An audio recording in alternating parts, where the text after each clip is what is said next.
Reparando ruido extraño de Honda 350. Entre más acelero, más fuerte se escucha.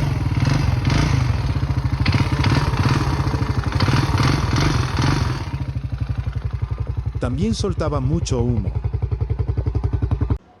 Procedemos a desarmarla.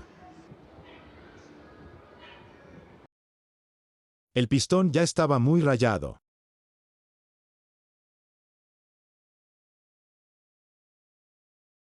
El cilindro también tenía mucho desgaste. Por esta razón humeaba. Cambiamos cilindro y pistón nuevo. También ajusté válvulas, pero se me olvidó grabar. En otro video se los muestro. Ya no salió humo y el motor se escucha bien.